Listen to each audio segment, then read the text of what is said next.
This is a magnificent victory for the American people that will allow us to make America great again. Donald Trump is few days away from taking office after securing a landslide victory with 312 electoral votes and the popular vote as well. His win reflects a surge in support for the issues he championed during his campaign. But what does this mean for Europe? What can the continent expect from another Trump presidency? To fully understand, we must first examine the contrasting approaches of the Trump and Biden administration towards Europe. The Biden administration positioned itself as a champion of multilateralism, seeking to restore America's alliances with Europe after a turbulent period under Trump. But how has this played out in practice? Now, I know there are those here today who hold a dark and despairing view of this country. I'm not one of them. When it comes to trade and the economy, Biden avoided escalating trade wars. But the introduction of the Inflation Reduction Act created friction. European leaders criticized its subsidies for US-based industries as protectionist. On NATO and defense, Biden's unwavering support helped strengthen the alliance, especially in response to Russia's invasion of Ukraine. However, critics argued that this administration didn't push hard enough for all NATO members to meet their spending commitments.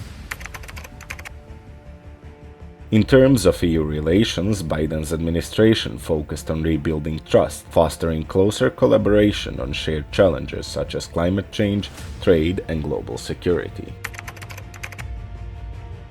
Then there's the Russia-Ukraine war. While Biden provided substantial military and financial aid to Ukraine, some argue that more effort is needed to push for a diplomatic resolution. While Biden focused on mending ties, many Europeans feel policies lacked boldness and clarity in addressing the continent's pressing challenges. The Constitution of the United States. The Constitution of the United States. So help me God. So help me God. Congratulations. Now, let's turn to Trump's first presidency and what it might tell us about what's to come. Trump's first term saw a dramatic shift in U.S.-European relations. His America First policies often put him at odds with European leaders. In saying that NATO members must finally contribute their fair share, Trump repeatedly criticized NATO members for not meeting the 2% GDP defense spending target, even suggesting that the US might reduce its commitments to the alliance. He publicly supported the UK's departure from the EU, viewing Brexit as a step towards dismantling what he saw as an overly bureaucratic institution. On trade, Trump imposed tariffs on European steel and aluminum, sparking retaliatory measures and straining economic relations.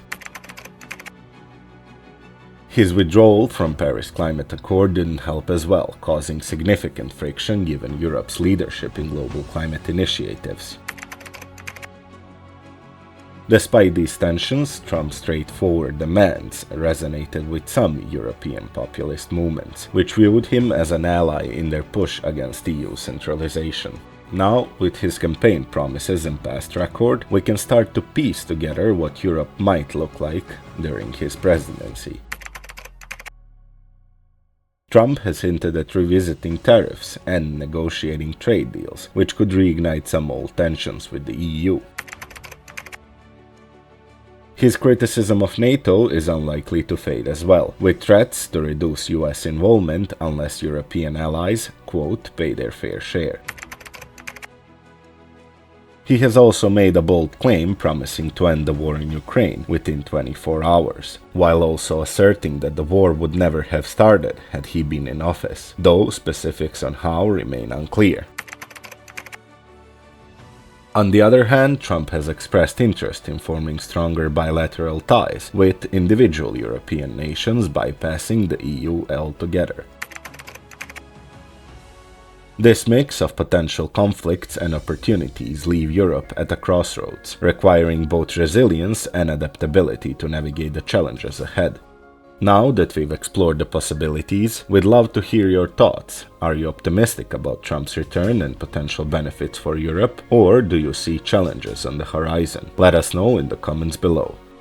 If you enjoyed this analysis, don't forget to like and subscribe. Your support helps us bring you more insights into global politics. Thanks for watching and stay tuned for future updates.